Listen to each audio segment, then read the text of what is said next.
일본 기여도 지금 민주당 의원들 포함해서 야당 의원들이 지금 일본에 건너가 있죠. 2박 3일 일정으로 지금 오염수 방류 반대 뭐 이걸 외치면서 일본에 건너가 있는데 일단 오늘 일본 방일단이에요. 출국하는 모습 그리고 관저 앞에서 집회도 열었는데 여러 가지 모습이 있습니다. 확인해 보겠습니다.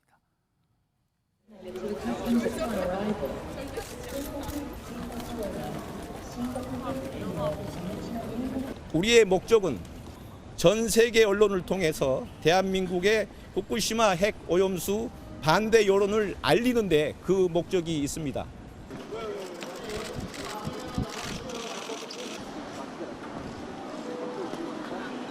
既存し核汚染水を海洋投棄 일본 정부의 핵오염수 핵 투기 세계인이 반대한다!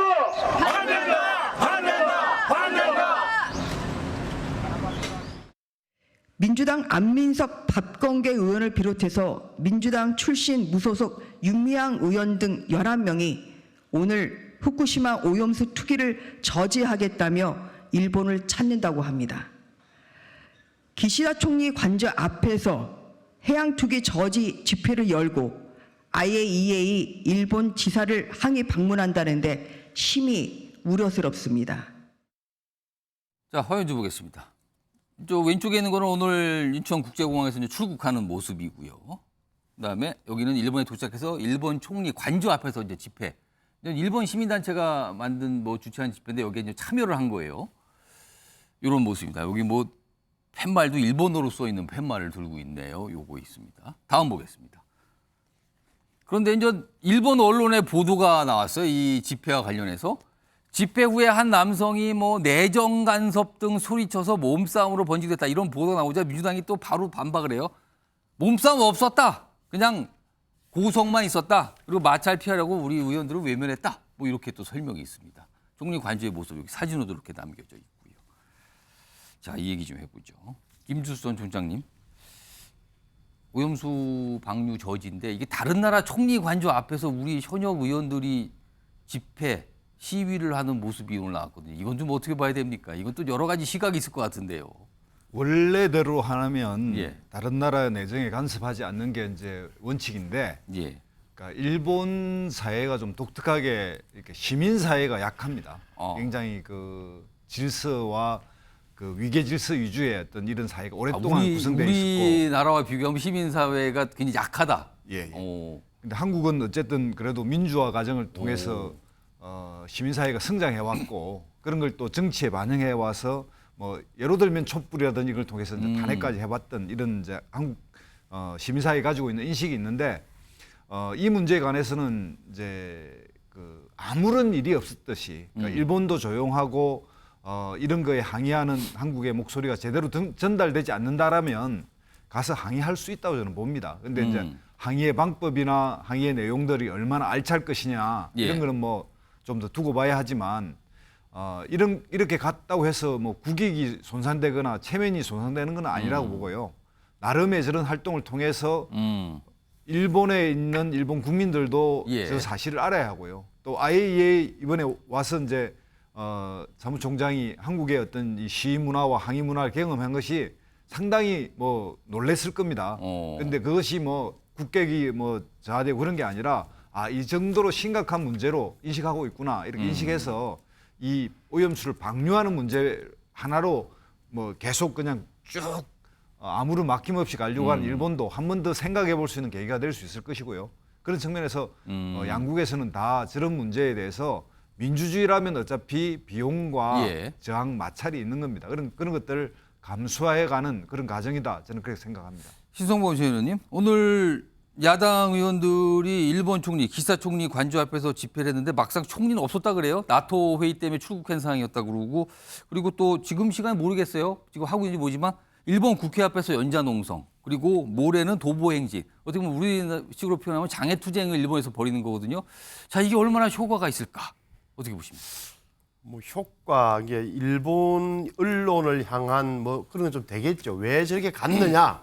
이게 제가 보기 2년 전에 민주당 의원들이 당시 아니 우리나라 국회의원들이 했다면 조금은 더 나았을 거예요. 왜냐하면 2년 전에 2021년 4월에 일본 정부가 해양 방류를 결정할 그 처음에 전후에서 한국 국회의원들이 가서 저렇게 했더라면 일본 정부도 깜짝 놀라고 했겠지만 지금은 방향이 정해졌기 때문에 좀 뭐랄까 버스 지난 뒤에 손 흔드는 격이다. 두 번째는 우리가 예를 들어서 고리나 월성에서 사고가 있어서 우리가 해상 방류를 결정했다. 예. 네, 국제 기준과 우리 원자력 안전위원회의 기준에 따라서 했는데 예. 일본 국회의원들이 도저히 반대한다면서 서울 여의도 국회 앞에 와서 저렇게 한다라고 했을 경우에 예. 어떻게 받아들이겠습니까? 웃기는 사람들이라고 할까요? 아니면은 야 정말 심각한데 국제적으로 반대율은 엄청 높은 모양인데 라고 할까요? 그거는 판단의 영역이다.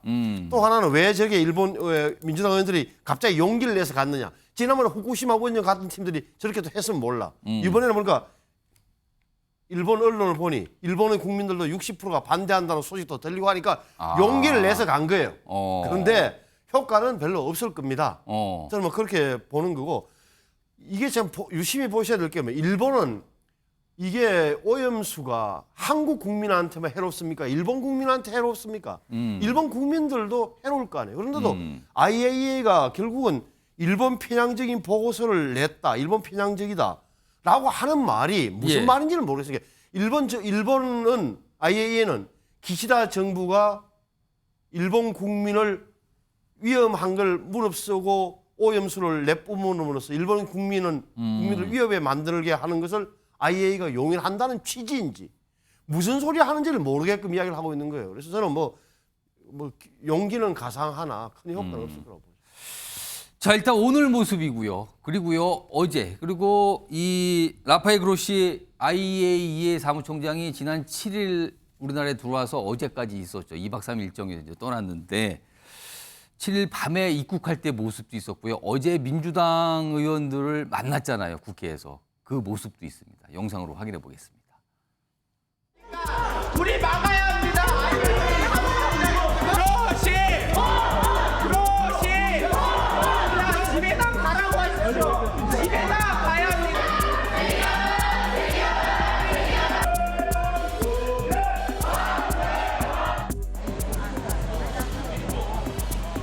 질문도 좀 하시고 받아쓰기는 좀 해주시고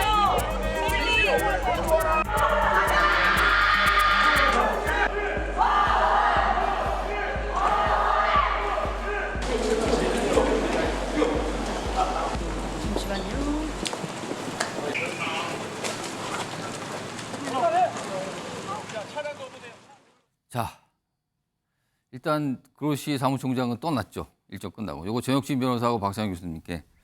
전혁진 변호사. 어떻게 뭐 험난했어요. 저런 모습이 있었으니까요. 험난했던 그로시 사무총장의 방안 평가하신다면 어떻게 보십니까? 저는 왜 그로시 사무총장한테 저러는지 모르겠어요. 그로시 사무총장은 아무런 방류에 대해서 아무런 결정 권한이 없지 않습니까? 그냥 그 IAEA가 전문적으로 결정한 사항에 대해서 IAEA를 대표하는 사무총장으로서 의견을 밝혔을 뿐이에요. 그 의견에 따라서 이 그 방류할지 여부를 결정하는 것은 일본 정부고 일본 총리 아니겠습니까? 그런데 왜 그로시한테 와가지고 저렇게 이야기하는지 참 납득이 되지가 않고 왜 과학적인 문제를 정치적으로 저렇게 그 왜곡시키는지 모르겠고요. 예. 그다음에 다른 걸 다 떠나가지고 2020년에 이재정 의원이 뭐라고 그랬냐면 예. 이런 그 후쿠시마 원전소의 방류는 일본의 주권적 결정 사항이라고 그랬잖아요. 그런데 왜 지금에 와가지고 3년이 지난 지금에 와가지고는 완전히 달라지느냐. 그렇기 때문에 만약에 일본이 독단적으로 한다 그러면 뭐 우리가 항의할 수도 있겠지만 지금 굉장히 난점에 빠진 게 IAEA가 저렇게 나왔죠. IAEA 그 의견이 뭐 그럼 IAEA 의견만 그런 게 아니고 일본의 미국의 예. FDA나 그다음에 연방환경보호청이나 미해양대기청이나 다 이거는 공중보건상 우려할 수 있는 수준에 미치지 못한다고 그랬고요.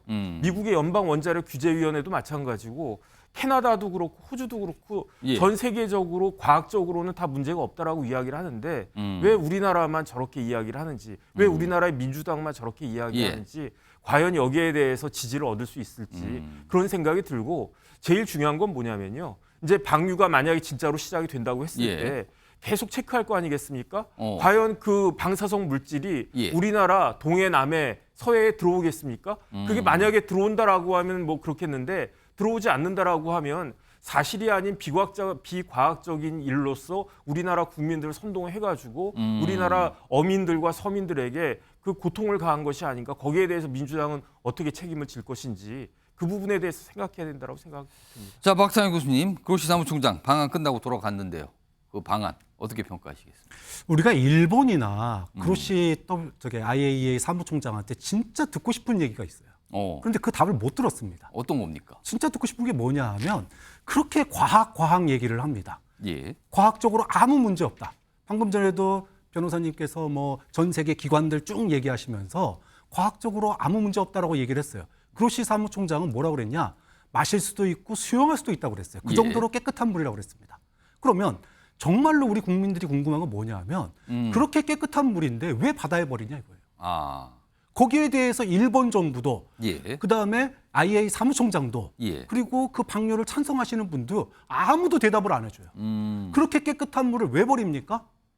수영장에 쓰시던지 식수로 드시면 되지. 여기에 대해서는 아무런 대답도 하지 못하면서 과학을 믿지 않는다고 괴담이라고 합니다. 그로시 사무총장이 국민들에게 신뢰를 우리 국민들 주변국의 여론을 좀 더 우호적으로 바뀌게 했다면 방류를 해야 하는 게 환경에 더 좋은 이유를 얘기를 해야 돼요. 일본 내부로 놔두는 것보다 방류를 하는 게 우리 인류 전체에게 있어서 더 안전하고 이익이 되는 이유를 얘기해야 되는데 거기에 대해서는 일본 정부도 그렇고 IAEA도 그렇고 아무도 얘기하지 않는다고. 그러니까 국민들이 믿지 않는다는 거예요. 예. 사무총장이 설명을 하기 위해서 뭐 정부 관계자도 만나고 야당도 만나고 갔지만 뭐 오기 전 상황과 크게 달라지지 않은 것 같아요. 우리 지금 정치권 상황은요. 뭐 여전합니다 지금. 그리고 또 야당 의원들이 오늘 일본에 건너가서 2박 3일 일정을 보니까 이제 장외 활동이 많아요. 그 일정을 좀 소화한다고 또 알려져 있습니다.